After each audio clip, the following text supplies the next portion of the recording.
Legend of the Great Sage. Chapter 641. Sejak arena naga dibangun, ia mulai mengumpulkan para penggarap dari mana-mana, bertarung dan membunuh di sana. Nyawa yang tak terhitung jumlahnya lenyap di sana, namun keinginan untuk bertarung tetap ada. Meskipun intensitas pertempurannya tidak sebanding dengan tingkat perang di 9 provinsi, para kultivator generasi berikutnya dapat menggunakan teknik rahasia untuk menyimpan niat membunuh dan berperang mereka di dalam, terus-menerus membangunnya.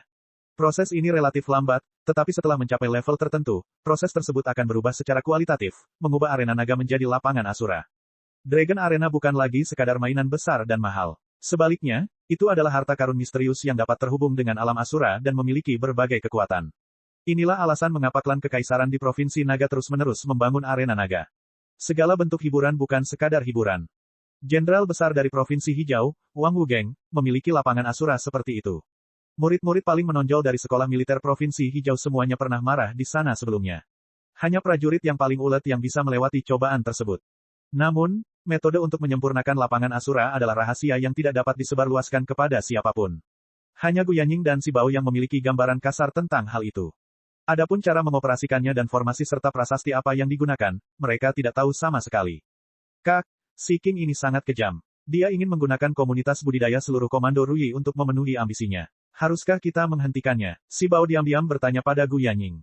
Mari kita tunggu dan lihat saja. Gu Yanying berkata sambil berpikir. Pengawal Hawkwolf memiliki otoritas yang besar, tapi mereka hanya bisa mengawasi markis dari Ruyi. Mereka tidak bisa secara langsung mencampuri urusan pemerintahan. Jika mereka mencoba menghentikannya dengan paksa, mereka akan berselisih dengan si King. Menghentikan seseorang untuk berkultivasi sama dengan membunuh orang tuanya. Namun, dia dapat memerintahkan ratusan aliran pemikiran, tetapi mengapa para penggarap sekte tersebut mendengarkannya? Mereka harus melihat apa yang dia lakukan. Si King berkata dengan bangga, dunia sedang dalam kekacauan saat ini, dan perang bisa pecah kapan saja. Jika kita masih mengikuti tradisi masa lalu dan mengadakan kompetisi yang tidak ada bedanya dengan bermain rumah-rumahan, bagaimana kita harus menghadapinya? Dengan kekacauan di masa depan. Jika Anda benar-benar tidak ingin ambil bagian, saya tidak akan menghentikan Anda. Namun, sebaiknya Anda melihat nilai medali ini terlebih dahulu. Petik 2. Jia Zhen maju selangkah dan melambaikan tangannya. Tirai hitam jatuh dari teras Soaring Cloud seperti air terjun. Beberapa kata tertulis di atasnya, mencatat secara rinci nilai berbagai medali serta aturan kompetisinya. Kerumunan di bawah Soaring Cloud platform menjadi gempar. Ini karena medali yang diterima oleh praktisi Ki biasa bernilai ribuan batu roh. Semakin tinggi basis budidaya seseorang, semakin berharga medali tersebut. Dia tidak perlu membunuh siapapun. Selama dia bisa menyimpan medali di tangannya, itu akan menjadi penghasilan yang besar. Sedangkan untuk penggarap yayasan pendirian tahap akhir seperti Li Qingshan, medali yang dia terima cukup untuk ditukar dengan alat ajaib. Tidak ada seorang pun yang bisa menolak tawaran sebaik itu. Para penggarap alam inti emas saling melirik dan berkata dalam hati mereka, si King ini benar-benar boros. Dia mengeluarkan 10 juta batu roh, berbagai artefak roh, jimat, dan pil obat yang tak terhitung jumlahnya dalam jumlah besar sekaligus. Dia seperti anak kekayaan, dan dia menjadi kaya. Si King berkata, dalam kompetisi ini, semua murid, penjaga, dan pelayan di istanaku akan berpartisipasi di dalamnya. Jika Anda ingin ambil bagian, kumpulkan medali dan bersiap memasuki arena naga. Demi keadilan, posisi semua orang di Dragon Arena adalah sewenang-wenang. Apakah Anda mempunyai keberatan? Petik 2. Karena ada keuntungan yang bisa dipetik, dan alasannya sangat bermartabat, siapa yang mau menyinggung perasaan si King? Semuanya menyatakan tidak keberatan. Ada keriuhan di bawah Soaring Cloud Platform. Para penggarap sekte berdiskusi di antara mereka sendiri.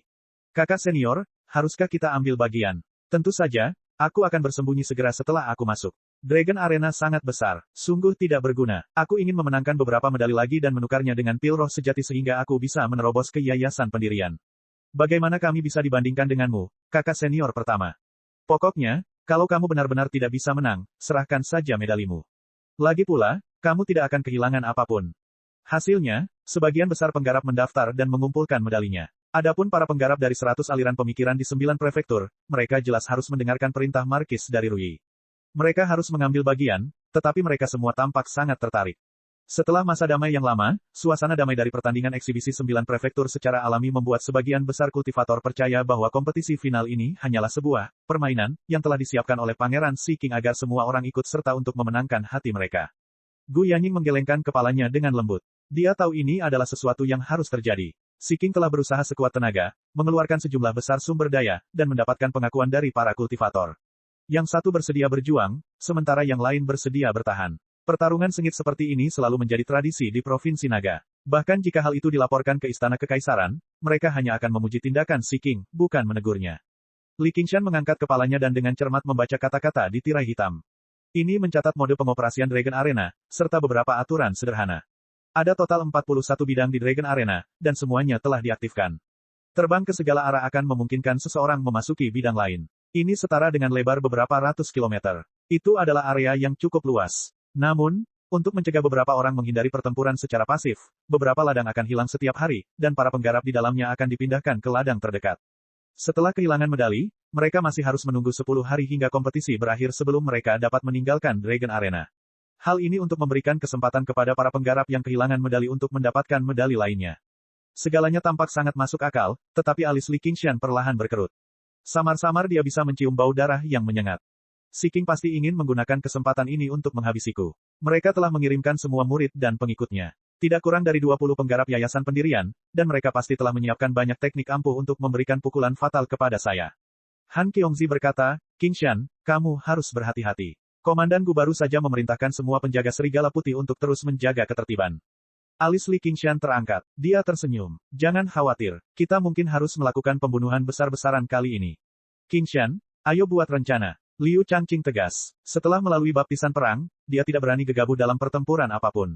Namun, ia tidak yakin kompetisi kali ini akan sangat berbahaya. Bagaimanapun juga, mereka semua adalah manusia. Memutuskan pemenang sudah cukup. Yang penting adalah bagaimana berkumpul secepat mungkin agar bisa memperoleh medali sebanyak-banyaknya.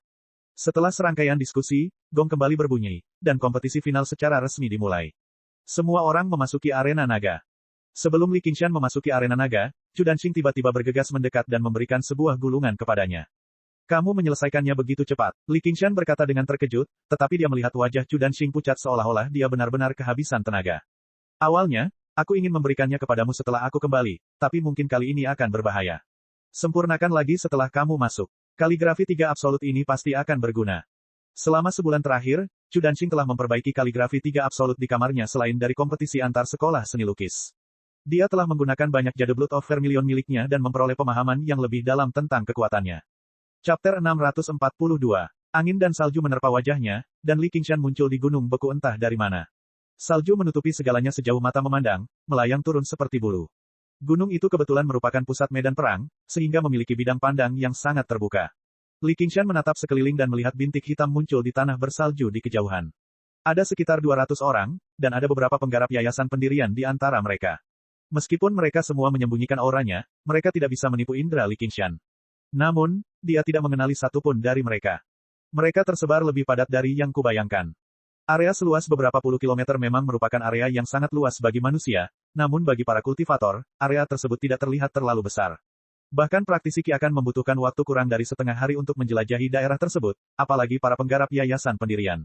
Apakah ini pertarungan yang kacau sejak awal? Seperti yang diamati Li Qingshan, para penggarap yayasan pendirian juga merasakan keberadaannya. Mereka semua mengangkat kepala dan memandang. Ketika tatapan mereka menembus angin dan salju dan melihat sosok yang familiar, ekspresi mereka semua berubah. Li Qingshan. Setelah itu, mereka semua lepas landas ke udara tanpa ragu sedikit pun, terbang ke segala arah. Mereka takut dia akan mengejar mereka dan mengambil medali mereka jika mereka terlalu lambat setengah langkah. Penglihatan praktisi Qi tidak begitu baik, dan mereka kurang memiliki indera yang tajam. Di bawah naungan angin dan salju, mereka hanya dapat melihat paling jauh beberapa kilometer. Para penggarap yayasan pendirian terbang dengan seberkas cahaya, yang menyebabkan kepanikan. Namun, ketika mereka melihat bagaimana seberkas cahaya tidak terbang ke arah mereka, mereka kembali tenang. Banyak praktisi Qi mengambil medali di tangan mereka, dan mata mereka bersinar penuh semangat. Selama mereka bisa mempertahankan medali selama 10 hari, semuanya akan baik-baik saja. Jika beruntung, mereka mungkin bisa mengumpulkan lebih banyak lagi. Prajurit Qi dengan basis budidaya yang relatif tinggi mulai diam-diam mendekati aura yang lebih lemah. Li Qingshan berdiri di puncak gunung. Dia tidak punya niat mengejar siapapun. Dia tidak terlalu tertarik mengoleksi medali. Tujuan utamanya kali ini adalah untuk menghadapi serangan dendam dari para murid dan pengikut trio Si King. Dia mengeluarkan bola kaca yang menyerupai kompas. Panah merah terang menunjuk ke arah tertentu dengan mantap. Ini adalah alat komunikasi yang diberikan Liu Changqing kepada mereka. Semua kultivator dari 100 aliran pemikiran di prefektur Clear River memilikinya, dan mereka semua terhubung dengan Liu Changqing. Ini adalah rencana yang telah mereka putuskan sejak awal. Setelah semua orang memasuki arena naga, mereka akan berkumpul secepat mungkin sehingga mereka bisa mendapatkan keuntungan terlebih dahulu dan menghindari pertarungan sendirian dan dikalahkan satu persatu. Dengan kecepatan terbang Li Qingshan, tidak butuh waktu lama baginya untuk mencapai titik berkumpul. Berada bersama mereka tentu akan sangat membantu. Namun setelah beberapa pertimbangan, dia menyingkirkan bola kaca tersebut. Dia yakin posisinya saat ini telah dikhianati. Setelah pihak lain mengumpulkan kekuatan yang cukup, mereka akan menyerang tanpa ragu-ragu. Maka, itu akan menjadi situasi di mana mereka akan bertarung sampai mati. Faktanya, dia masih sedikit khawatir bahwa begitu dia bertemu dengan Liu Changqing dan yang lainnya, mereka akan merasa was-was. Lebih baik mengatasi masalahnya sendiri. Mari kita lihat apakah Anda akan membunuh saya, atau apakah saya akan membunuh semua murid dan cucu Anda. Suara Siking tiba-tiba terdengar dari langit. Terima kasih semuanya telah berpartisipasi. Agar kalian dapat mengeluarkan kekuatan penuh kalian, tidak akan ada orang yang memantau pergerakan kalian. Kalian dipersilakan untuk menggunakan semua yang kalian miliki untuk mendapatkan medali dan rampasan perang lainnya untuk memastikan kemenangan akhir kalian. Petik 2. Yang ingin saya katakan di sini adalah bahwa tidak semua orang bisa hidup lebih dari 10 hari, dan yang mati dan yang lemah tidak layak mendapat simpati. Hanya yang hidup dan yang kuat yang bisa bertahan. Demi jalur kultivasi ini, lakukan yang terbaik dan bunuh. Petik 2. Tidak diragukan lagi, ini menentukan suasana pertempuran yang kacau ini, membayangi hati semua orang. Bahkan orang optimis yang naif pun tiba-tiba merasa bahwa kompetisi ini mungkin tidak sesederhana kelihatannya. Dengan kata lain, tidak peduli siapa yang membunuh siapa, itu diperbolehkan oleh aturan. Li Qingshan tersenyum meremehkan pernyataan yang penuh dengan kebencian ini. Dia duduk di puncak gunung dan menyalurkan indera jiwanya ke dalam kaligrafi 3 absolut di tangannya, mulai menyempurnakannya. Ini adalah hutan batu yang dipenuhi bebatuan aneh. Isinya energi spiritual langit dan bumi, membentuk formasi labirin alami. Kabut putih samar melayang di dalamnya, membuat bebatuan aneh itu tampak seperti hantu dan binatang buas. Jika manusia fana memasukinya, akan sulit bagi mereka untuk keluar meskipun mereka menghabiskan seluruh hidup mereka. Awalnya ada di perbatasan antara Provinsi Naga dan Provinsi Harmoni. Siking telah mengumpulkannya dan menempatkannya di arena naga, dan setelah diperkuat oleh Master Formasi, itu menjadi medan perang khusus. Seorang murid muda dari sekolah Yin yang saat ini memegang kompas, mencari jalan keluar. Dia tidak bingung sama sekali. Sebaliknya, dia tersenyum percaya diri. Selain terampil dalam ramalan, aliran Yin yang juga cukup terampil dalam menghancurkan formasi, dan dia adalah salah satu yang terbaik dari yang terbaik. Bahkan surga pun membantuku. Saya bisa menyerang atau mundur di sini. Selama saya memahami pola sirkulasi formasi ini, saya dapat memanfaatkan medan untuk keuntungan saya. Jika seranganku gagal, aku bisa mundur ke dalam formasi. Bahkan para penggarap yayasan pendirian tidak dapat melakukan apapun terhadap saya jika mereka tidak memahami misteri formasi ini. Tepat saat dia memikirkan itu, bayangan hitam tiba-tiba menyerbu. Dia menghindar dengan tergesa-gesa, tapi itu sudah terlambat. Bayangan hitam itu melewatinya, dan ketika dia berbalik, yang dia lihat hanyalah bayangan hitam itu telah menghilang ke dalam hutan bebatuan. Dia masih terguncang. Dia bahkan tidak yakin apakah itu orang atau bukan. Jika itu manusia, bayangan hitamnya terlalu kecil. Dia mengambil satu langkah ke depan sebelum tiba-tiba jatuh ke tanah. Dia merasakan sakit yang menusuk di pinggangnya. Seluruh tubuhnya terbelah menjadi dua saat dia masih hidup. Organ-organnya mengeluarkan darah. Dalam ketakutannya, dia mengeluarkan serangkaian jeritan yang menggetarkan bumi, tapi jeritan itu terserap oleh hutan bebatuan, tidak mampu melakukan perjalanan terlalu jauh.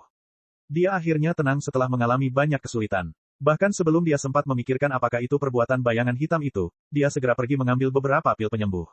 Tiba-tiba, dia menemukan bahwa 100 kantong harta karun yang seharusnya tergantung di pinggangnya telah lenyap. Hatinya langsung tenggelam. Dengan budidayanya di lapisan ke-9 dan bukan murid sekolah kedokteran, mustahil baginya untuk pulih dari cedera seperti itu sendirian. Terlebih lagi, ada kekuatan aneh yang melekat pada luka mengerikan di pinggangnya. Semuanya telah mati saat diputus, sehingga sulit untuk disembuhkan. Selamatkan aku, saya ingin keluar. Petik 2. Tentu saja, tidak ada tanggapan. Jika dia ingin meninggalkan tempat ini, dia harus menunggu selama 10 hari. Dia hanya bisa menyaksikan tanpa daya saat darahnya mengalir dan membasahi tanah yang basah. Dia menunggu dengan kesakitan sampai kematian datang. Dalam keputusasaannya, dia mulai berteriak lagi. Dia tidak mengerti mengapa bayangan hitam itu ingin membunuhnya. Jika ia menginginkan medali, tidak bisakah ia memberikannya begitu saja? Dia tiba-tiba teringat kata-kata Siking, hanya yang kuat yang bisa bertahan. Bayangan hitam itu melintasi hutan bebatuan seolah-olah dia berada di halaman belakang rumahnya sendiri. Itu adalah kurcaci yang menjadi salah satu petarung malam itu di jamuan makan istana. Ekspresi wajahnya tampak seperti dia bisa menghancurkan seekor semut. Dia seharusnya memenangkan pertarungan itu, tapi dia akhirnya mengakui kekalahan, langsung mengarah ke pertarungan terakhir. Li Qingshan telah memilih lokasi yang menguntungkan, yang dianggap sebagai kunci kekalahannya. Karena itu, dia dihukum berat oleh Siking. Hatinya dipenuhi amarah, jadi serangannya sangat kejam. Dia dengan cepat sampai di tengah hutan bebatuan. Beberapa orang sudah menunggu di sana. Masing-masing dari mereka adalah seorang penggarap yayasan bangunan, dan tubuh mereka diliputi oleh niat membunuh yang samar. Pemimpinnya adalah pria yang memiliki bekas luka yang memegang artefak sihir tingkat tinggi, palu penghancur bumi dari 8 arah. Kurcaci itu bertanya, bagaimana mangsanya? Dia masih di gunung bersalju. Dia belum bergerak. Mata pria yang terluka itu sepertinya menembus angkasa, memungkinkan dia untuk melihat di mana Li Qingshan berada. Sebagai penguasa arena naga, sangat mudah bagi Si King untuk berbuat curang. Mereka memiliki 3 misi kali ini. Yang pertama adalah menghasut para pembudidaya untuk bertarung satu sama lain, yang kedua adalah mengumpulkan medali sebanyak mungkin, dan yang terakhir adalah membunuh Li Qingshan. 2 misi pertama relatif mudah untuk diselesaikan, tetapi misi terakhir adalah yang paling menyusahkan. Apakah mereka akan menggunakan dia sebagai target berkumpul? Tidak, para penggarap di prefektur Clear River belum mendekatinya. Mereka berkumpul di sekitar orang lain. Dia satu-satunya yang ada di sana, seolah-olah dia sedang menunggu kita. Menunggu kami. Kami memiliki 19 penggarap yayasan pendirian. Apakah dia tidak tahu? Petik 2. Itu mungkin karena dia tahu kalau dia masih di sana, ingin menghabisi kita sendirian. Seperti dugaan yang mulia, bajingan sombong ini. Pria yang terluka itu mengayunkan palu penghancur bumi dari 8 arah dengan kejam dan menghantam tanah dengan ledakan. Tanah berguncang dan angin kencang bertiup. Dia mungkin memperlakukan kita seperti sampah dari sekolah novel. Cahaya dingin melintas di mata kurcaci itu. Dia telah menyaksikan pertarungan Li Qingshan melawan 8 orang sendirian, tapi dia tidak menganggapnya mengesankan sama sekali. 8 potong sampah yang tidak tahu cara melawan atau membunuh sudah cukup baginya untuk membantai mereka sendirian. Dia meremehkan kita. Itu yang terbaik. Aku pasti akan menghancurkannya sampai babak belur. Kapan kita berangkat? Saat kita mengumpulkan semua orang. Itu perintah yang mulia. Tidak ada seorang pun yang berani melanggar perintah Si King. Mereka menunggu di hutan batu, siap mengumpulkan semua orang dan membunuh Li Qingshan. Di sisi lain, ratusan prajurit Qi di bawah komando Si King dengan basis budidaya yang relatif lebih lemah telah bergabung dalam pertempuran yang kacau, mengaduk air dengan hebat. Hua Chenglu mengangkat kepalanya dan melihat sekeliling, tapi dia tidak bisa melihat langit. Lapisan dedaunan menutupi cahaya sepenuhnya. Lingkungan sekitar gelap seperti malam. Dia mengeluarkan bola kaca itu dan berangkat ke arah yang ditunjukkan jarum. Tiba-tiba, dia berhenti. Pergi dari sini. Ada suara gemerisik di kanopi, dan seorang pria berbaju hitam terbang keluar. Sepotong kejutan melintas di matanya. Ada banyak wanita cantik di antara para kultivator, tetapi kecantikan luar biasa seperti itu jarang terjadi. Namun, dia segera memulihkan ketenangannya dan berkata dengan dingin. Serahkan medalinya. Hua Chenglu mengerutkan keningnya. Dia adalah praktisi Qi lapisan ke-10. Tingkat kultivasinya jauh lebih tinggi daripada miliknya, dan dari pakaiannya, dia seharusnya menjadi bawahan Si King. Dia mungkin akan lebih sulit untuk dihadapi daripada praktisi Qi lapisan ke-10 biasa. Pria berbaju hitam itu tidak berharap mendapatkan medali hanya dengan satu kalimat. Tepat ketika dia hendak mengambil tindakan, sebuah benda terbang ke arahnya. Gerakannya tidak terlalu cepat, jadi dia menangkapnya dengan mudah. Itu adalah medali yang dia inginkan. Dia terkejut. Ambil dan minggir. Hua Chenglu tidak terlalu peduli dengan nilai medali itu. Apalagi 1000, meski itu 10.000 batu spiritual, lalu kenapa? Jika bukan karena perintah Si King sebagai markis dari Ruyi, di mana semua murid dari 100 aliran pemikiran harus ambil bagian, Hua Sengshan tidak akan pernah membiarkannya menginjakan kaki di arena naga. Jika mereka mulai berkelahi di sini, pasti akan menarik perhatian banyak orang. Prioritas mereka saat ini adalah bertemu dengan semua orang. Lagi pula mereka masih bisa menemukan medali yang hilang. Chapter 643. Kamu ingin merampokku. Kerutan di dahi Hua Chenglu semakin dalam. Hutan yang suram dan lembab tiba-tiba dipenuhi dengan niat membunuh. Akar yang kusut dan akar udara yang menggantung semuanya menjadi hidup seperti ular. Dia adalah seorang kultivator roh kayu. Dia tersenyum. Siapa yang tahu apakah kamu menyembunyikan medali atau tidak? Saya baru masuk, jadi medali kedua dari mana? Hua Chenglu sangat marah. Dia merasa ada yang tidak beres dengan situasinya. Jika dia adalah seorang kultivator biasa, dia tidak akan mengganggunya lagi setelah mendapatkan medali. Untuk berjaga-jaga, saya ingin memeriksanya. Jika Anda tidak menyetujuinya, saya akan mengambil tindakan secara pribadi. Tentu saja, saya juga akan mengambil tindakan terhadap Anda. Kultivator berbaju hitam menjilat bibirnya dan tersenyum jahat. Matilah. Hua Chenglu mengeluarkan jimat merah, yang berubah menjadi aliran api dan bergegas menuju pria berbaju hitam. Tanaman merambat dan akar mengeluarkan suara terbakar saat semuanya mundur. Ledakan. Kilatan api menerobos kanopi dedaunan, mekar seperti bunga api di lautan pepohonan yang tak berujung. Setelah mengatakan itu, Si King langsung melambaikan tangannya, dan gambar yang menunjukkan situasi di Dragon Arena menghilang. Dragon Arena telah sepenuhnya menjadi kotak tertutup. Yang mulia, bagaimana Anda bisa mengatakan itu? Bukankah Anda mencoba membuat komunitas budidaya di Komando Ruyi kita saling menyerang? Di teras Soaring Cloud, seorang lelaki tua berpakaian ungu terkejut dan marah, menanyai Si King dengan keras. Ekspresi para kultivator inti emas lainnya juga berubah. Mereka semakin bingung. Apa manfaat yang diperoleh Si King dari melakukan hal ini? Bukan hanya para petani biasa. Mereka tidak pernah membayangkan bahaya mungkin ada di Dragon Arena. Bahkan para kultivator inti emas ini pun agak terkejut. Pertarungan seperti ini tidak diragukan lagi akan secara drastis mengurangi kekuatan komunitas budidaya Komando Ruyi, dan Si King akan kehilangan semua gengsinya. Dia bahkan harus membayar sejumlah besar sumber daya. Pada dasarnya tidak ada manfaatnya sama sekali. Tanpa memahami metode menyempurnakan lapangan Asura, mungkin tidak ada yang bisa menebak pikiran Si King tidak peduli seberapa pintarnya mereka, apalagi membayangkan dia akan begitu kejam. Awalnya, dalam keadaan di mana mereka bisa melihat apa yang terjadi di arena naga, para penggarap pasti harus menahan diri sedikit. Jika tidak, meskipun peraturan mengizinkannya, mereka akan dianggap terlalu kejam. Jika mereka secara tidak sengaja berselisih dengan klan atau sekte tertentu, akan ada masalah yang tak ada habisnya di masa depan. Pengawasan mereka merupakan pengekangan yang tidak terlihat, mencegah situasi menjadi tidak terkendali. Begitu mereka kehilangan pengawasan ini, akan sangat mudah bagi perselisihan antar petani untuk berubah menjadi pembantaian berdarah. Ini bukanlah sesuatu yang ingin dilihat siapapun, kecuali satu orang. Si King perlahan berbalik, senyuman terkejut terlihat di wajahnya saat dia berkata, sungguh banyak sampah. Berpura-pura beradab dengan Northmoon sudah menghabiskan kesabarannya sejak lama. Sekarang setelah dia mencapai tujuannya, dia segera mengungkapkan kekejaman aslinya. Sejak awal, dia tidak pernah berencana untuk mengelola Komando Ruyi dengan baik seperti Jiang Fu, memperlakukannya sebagai fondasi yang dapat diwariskan kepada keturunannya. Sebaliknya, dia ingin memanfaatkan semua sumber daya di Komando Ruyi sebanyak mungkin untuk meningkatkan kekuatannya sendiri. Ia bahkan rela membunuh angsa yang bertelur emas tersebut. Terus terang, di dunia kultivator, kekuatan pribadi tetap dihormati. Meskipun apa yang disebut kekuatan memiliki nilainya, kekuatan absolut mampu mengabaikan kekuatan sepenuhnya. Jika dia membunuh semua inti emas, dia bisa melakukan, dia, King, dan, orang suci, dia, dan,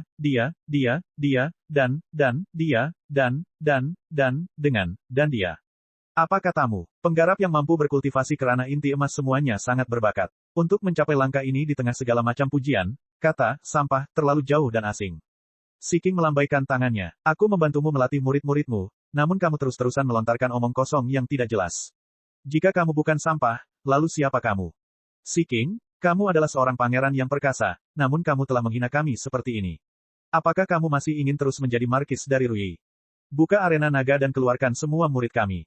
Kultivator inti emas akhirnya bereaksi dan merasakan kemarahan yang mendalam. Tubuhnya bersinar redup saat dia memancarkan aura menakjubkan yang membubung ke langit. Dalam pertempuran di Burial Mountain, para pembudidaya inti emas yang tewas dalam pertempuran semuanya berasal dari 100 aliran pemikiran. Kekuatan ortodoks dinasti Xia besar mengalami pukulan telak. Jika bukan karena kehadiran Gu Yanying, kekuatan sekte tersebut sudah lama mengambil kesempatan untuk berkembang. Akibatnya, sebagian besar pembudidaya inti emas yang diundang ke teras awan melonjak berasal dari sekte. Beberapa kultivator inti emas dari 100 aliran pemikiran semuanya takut akan identitas Pangeran Si King. Bukan saja mereka tidak bisa berkata apa-apa, tapi jika mereka benar-benar mulai bertarung, mereka hanya bisa berdiri di sisi markis dari Ruyi. Mereka semua memandang Gu Yanying untuk meminta bantuan. Adapun para kultivator inti emas dari sekte, mereka tidak terlalu mengkhawatirkan identitas Si King. Namun, mereka agak takut pada Gu Yanying. Gu Yanying telah tinggal di Komando Ruyi selama bertahun-tahun. Pengaruhnya jauh lebih besar daripada pengaruh Si King ketika dia baru saja tiba. Jika dia berdiri di sisi Si King, Si Bao pasti tidak akan hanya berdiam diri dan menonton, dan para kultivator inti emas dari 100 aliran pemikiran akan mengikuti jejaknya. Dengan begitu, kekuatan mereka kira-kira sama. Mungkin mereka hanya bisa menelan pil pahit ini dengan paksa hari ini.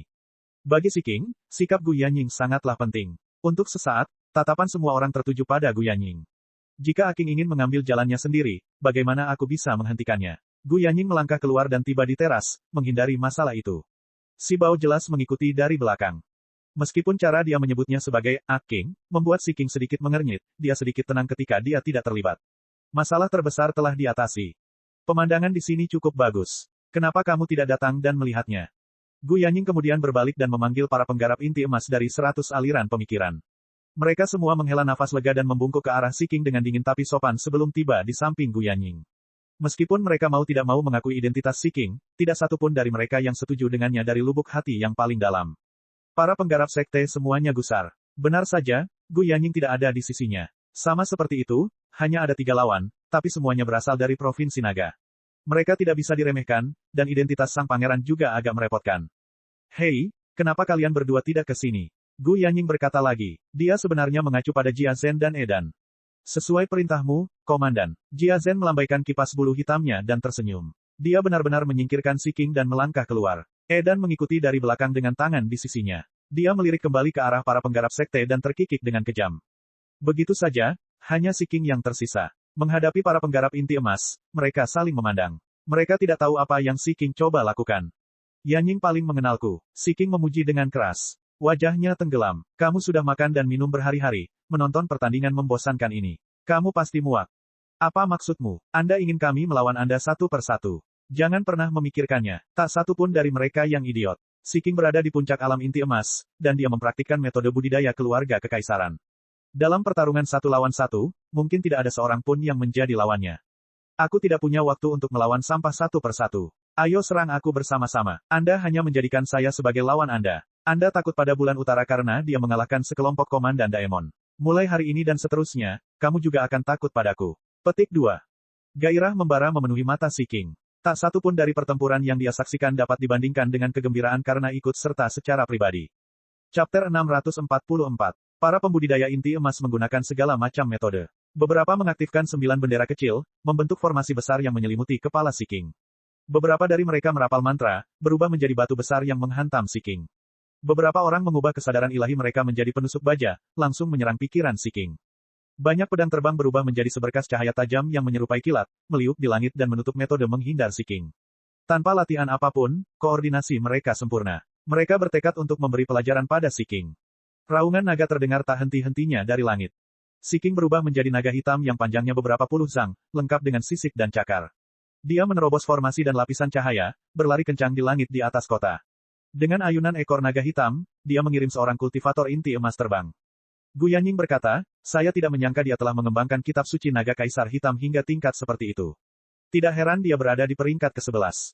Keluarga kerajaan Gritsia memiliki banyak teknik tiada taraf, yang dikenal sebagai 3 kuburan dan 5 klasik, 8 rantai, dan 9 gundukan. Kitab suci naga kaisar hitam yang dikembangkan si King adalah salah satu dari 5 kitab klasik. Itu adalah teknik yang luar biasa. Tidak hanya bisa dikultivasikan ke alam raja, bahkan bisa memungkinkan seorang kultivator untuk naik secara langsung. Kekuatannya bahkan lebih besar lagi. Bagi para kultivator inti emas biasa, memiliki teknik yang memungkinkan mereka berkultivasi ke alam jiwa baru lahir dan menjalani kesengsaraan surgawi ketiga sudah menjadi harapan terbesar mereka. Mereka tidak dapat membayangkan betapa kuatnya kitab suci naga kaisar hitam. Si Bao berkata dengan sungguh-sungguh, dengan teknik ini saja, si King tidak terkalahkan. Jika dia ingin bertarung, dia akan bertarung. Jika dia ingin pergi, dia akan pergi. Tidak ada yang bisa menghentikannya. Para kultivator inti emas tidak mau kalah.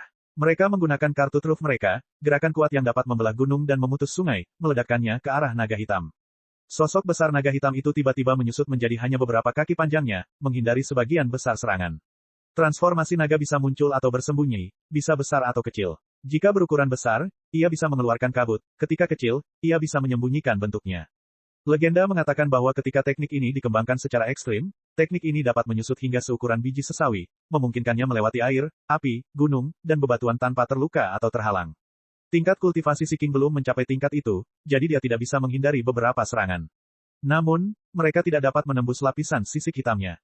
Setelah serangan kuat itu meleset, beberapa di antaranya terbang ke kejauhan, sementara yang lain mendarat di kota prefektur di bawah. Para penggarap panggung Jindan begitu bersemangat dengan pertempuran ini sehingga mereka tidak peduli dengan kehidupan manusia. Menjaga tanah dan para penggembala bukanlah tanggung jawab mereka.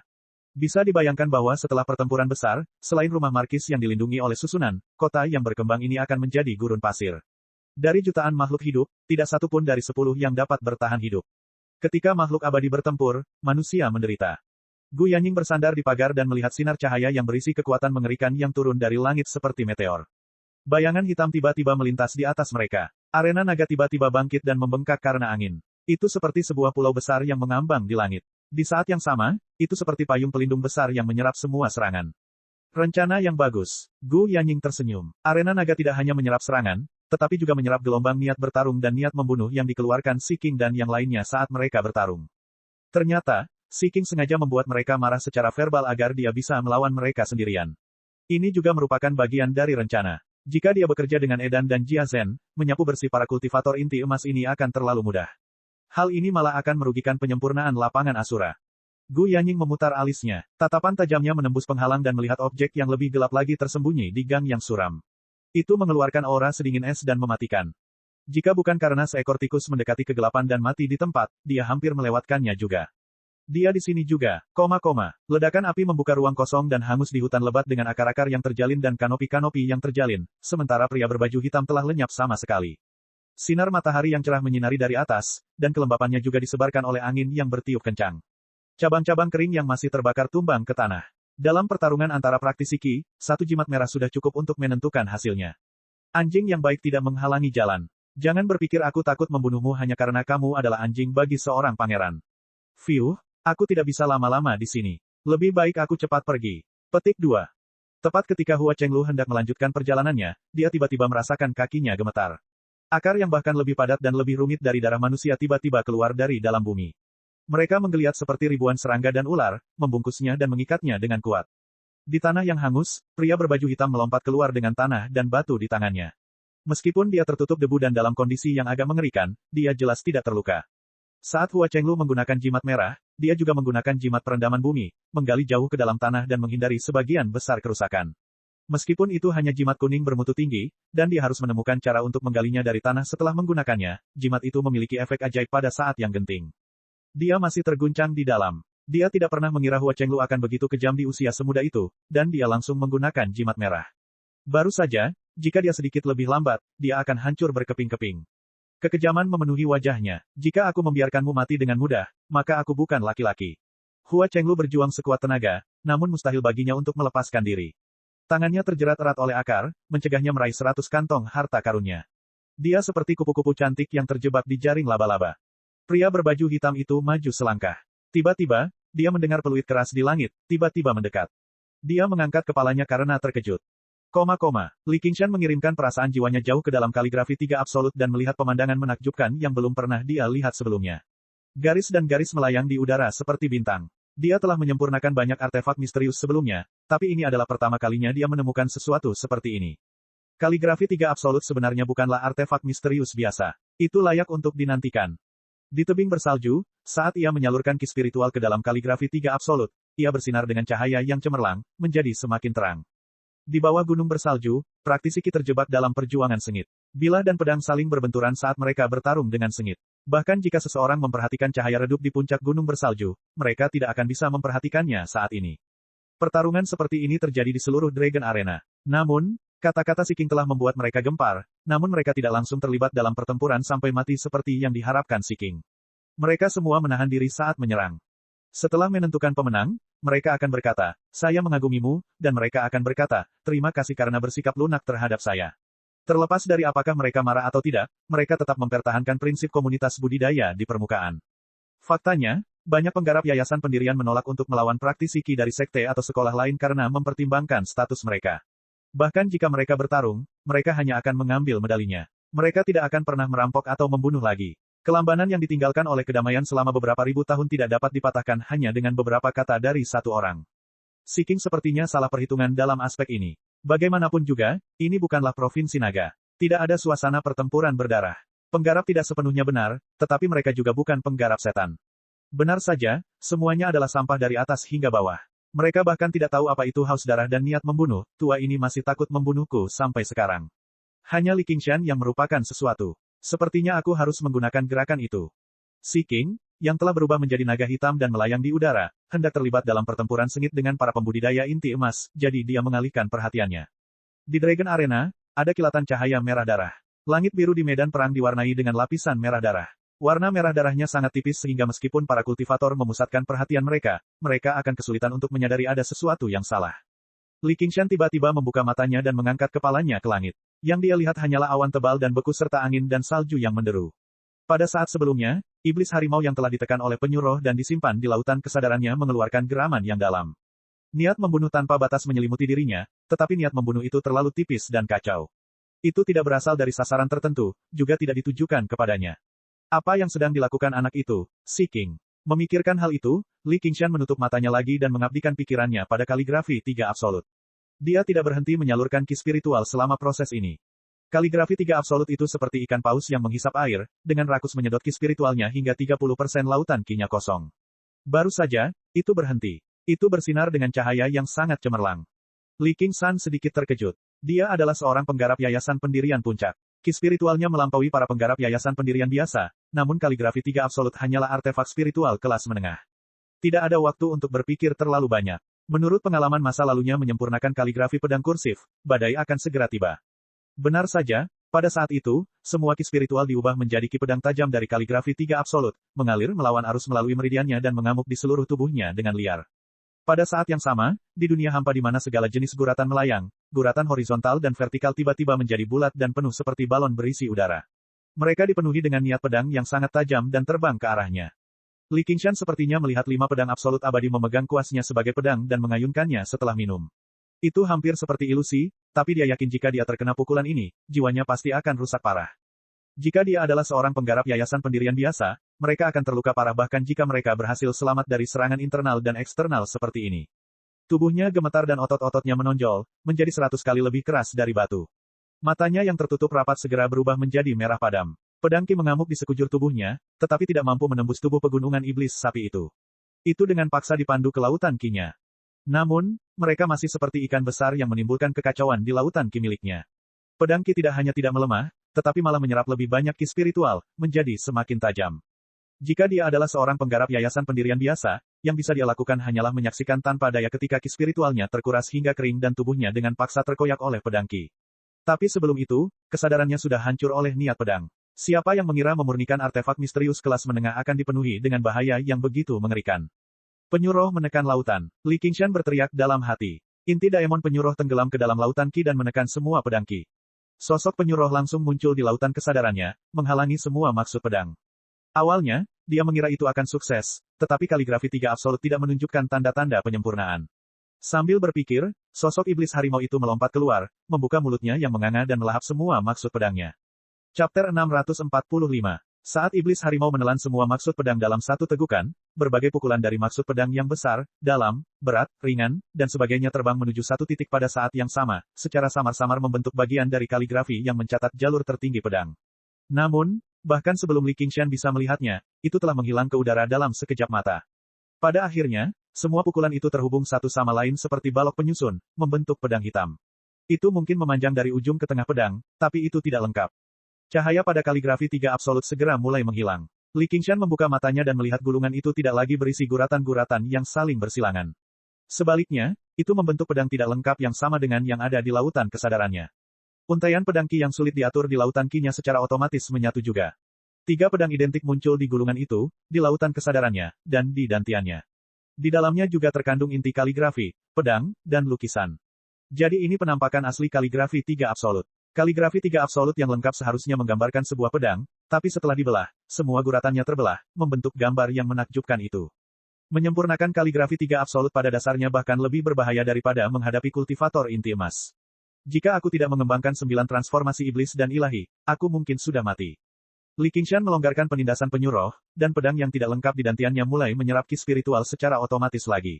Dia sedikit terkejut, tetapi dia segera menyadari bahwa dia bisa mengendalikan penyerapannya. Terlebih lagi, saat ia menyerap lebih banyak, pedang Qi menjadi semakin tajam. Seni samudera tanpa batas memulihkan Qi spiritual dengan sangat cepat, jadi dia membiarkan pedang yang tidak lengkap itu menyerap Qi spiritual. Dia menelan pil lain untuk memulihkan Qi spiritual dan ingin melihat seberapa besar pertumbuhannya. Pada saat ini, dia merasakan Qi spiritual mendekatinya dengan cepat. Suhu di sekitarnya tiba-tiba turun drastis. Apakah akhirnya sampai di sini? Dia mengangkat kepalanya dan menoleh. Bola es berwarna biru turun dari langit dengan arus dingin. Namun, anehnya target bola es itu bukanlah dirinya. Ia mendarat jauh di kaki gunung dan menimbulkan badai es, menelan ruang dalam radius beberapa puluh meter. Seorang praktisi Qi bereaksi sedikit lebih lambat dan terjebak di dalamnya. Dia segera dibekukan menjadi patung es dan menjadi debu. Bahkan pedang artefak spiritual di tangannya pun tidak luput. Dingin sekali. Li Qingshan menembus angin dan salju, terbang ke bawah dan menghancurkan bola es padat itu. Dari tengahnya, dia mengeluarkan kepingan salju yang berkilau dan indah. Sepertinya ini adalah teknik istana pasangan es. Untuk memiliki kekuatan seperti itu, hanya seorang kultivator inti emas yang bisa melakukannya. Dia samar-samar ingat bahwa dia pernah melihat seorang wanita sedingin es di Soaring Cloud Platform. Kemungkinan besar itu adalah nyonya istana dari istana pasangan es. Namun, karena dia baru berada di tahap awal inti emas, dia tidak terlalu memperhatikannya. Apa yang terjadi di luar? Li Qingshan tidak tahu apapun tentang lapangan Asura, jadi dia tidak bisa menebak apa yang sedang terjadi. Dia ingin klonnya datang dan melihatnya, sehingga dia memiliki cara lain untuk menghadapi situasi tersebut. Namun, klonnya saat ini menggunakan segel Dewa Air untuk memurnikan urat air, jadi dia tidak berani mengambil risiko. Kebetulan ikan mas yang dia beri nama Lil, Red sedang mengelilingi klonnya, meminta pil obat untuk dimakan, menciptakan riak di udara. Sebuah pemikiran terlintas di benaknya, dan dia berkata, buka mulutmu. Lil, Red segera membuka mulutnya. Mata ikan kayunya tampak dipenuhi semangat. Li Qingshan menyegel aura segel Dewa Air dan meninggalkan sepotong indera jiwanya, melemparkannya ke dalam mulutnya. Kamu sungguh beruntung. Cepat berenang kembali ke Danau Moon Court. Kalau hilang Yaham, tahukah kamu masakan yang bernama ikan gurame asam manis? Petik 2. Lil, Red membuka mulutnya lagi, seolah ingin memakannya. Memukul. Li Qingshan memukul kepalanya. Aku sedang memasakmu. Lil, Red segera terjun ke dalam air dan dengan cepat menyusut, berubah menjadi seukuran ikan mas biasa. Ia berubah menjadi garis merah dan berenang ke arah danau Mooncourt. Saat ini, kekuatan para pembudidaya manusia semuanya terikat di kota prefektur, sementara Dasmon dari seluruh komando Ruyi telah diteror olehnya. Pada dasarnya, kemanapun dia pergi setelah memurnikan urat air, mereka akan lari saat melihatnya atau menyerah saat melihatnya. Agaknya, tidak ada bodoh yang cukup berani untuk membunuh bawahannya begitu saja. Setelah mengatur ini, klonnya lepas landas, langsung menuju kedalaman awan dan terbang ke arah kota prefektur. Di bawah gunung bersalju, Li Qingshan berpikir dengan bingung, bukankah orang-orang itu ingin membunuhku? Mengapa mereka belum datang setelah sekian lama? Dia tidak mau repot menunggu di sini sepanjang waktu, dan dia hanya memiliki setengah dari ki spiritualnya yang tersisa setelah pedang yang tidak lengkap melahapnya. Meskipun dia yakin itu cukup untuk membunuh orang-orang itu, dia tetap harus menggunakan kekuatan penuhnya untuk menangkap kelinci. Akibatnya, ia mungkin sebaiknya berkeliaran dan berpindah lokasi hingga ki spiritualnya pulih. 18 penggarap yayasan telah berkumpul di labirin hutan batu. Seseorang berkata dengan tidak sabar, mengapa Fire Barbarian itu belum datang? Ya, dengan kultivasinya, dia seharusnya sudah tiba sejak lama. Pria yang terluka itu berkata, sepertinya dia tidak berencana bertemu dengan kita. Kurcaci itu berkata, orang barbar itu sama sekali tidak tahu cara bekerja sama. Lebih baik kita tanpa dia. Kita tidak akan menunggunya. Ayo pergi. Mangsanya sudah mulai bergerak, dan bergerak sangat cepat. Ayo kita kejar dia. Petik 2. Hua Chenglu juga mendengar siulan dari cakrawala jauh. Melalui lubang melingkar di kanopi, dia melihat bebatuan berwarna putih keabu-abuan seukuran rumah. Salah satu dari mereka terbang ke arah mereka. Kejutan memenuhi mata pria itu. Dia tidak lagi memperhatikan Hua Chenglu, menggunakan jimat perendaman bumi lainnya untuk menggali jauh ke dalam tanah. Hong, hong, hong, hong, hong, batu-batu besar menghujani tanah satu demi satu, dan tanah seolah-olah telah berubah menjadi genderang besar yang dipukul dengan keras. Kawah besar terbentuk, dan gelombang kejut menyebar ke segala arah. Kekuatannya tidak sesederhana batu besar yang jatuh dari langit, tapi itu juga merupakan energi roh yang kuat dari seorang kultivator inti emas. Hua Chenglu tidak cukup beruntung karena sebuah batu besar langsung menghantam kepalanya, tetapi batu itu hanya mendarat sejauh 30 meter. Dia merasakan seluruh tubuhnya gemetar, dan bahkan tulangnya menjadi mati rasa. Gelombang kejut menyapu dirinya seperti pisau panas menembus mentega, membuatnya terbang. Hanya sebuah batu besar yang gagal menyentuh tanah. Sebaliknya, ia kebetulan terbang menuju pohon beringin besar di tengah lautan pepohonan. Tanaman merambat matahari melilitnya dan memelintirnya hingga berkeping-keping.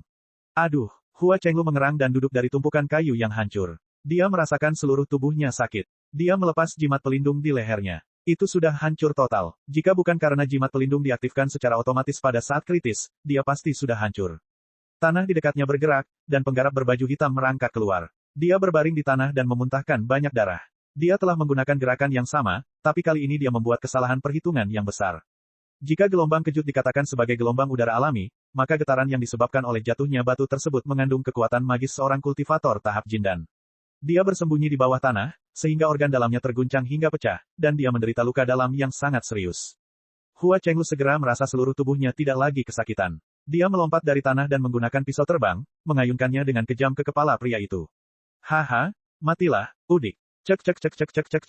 Rakan-rakan kultivator sekalian, sebelum retret, sila terus berkultivasi untuk jurus subscribe, like, share dan komentar agar sekte novel Zadim terus berkembang pesat.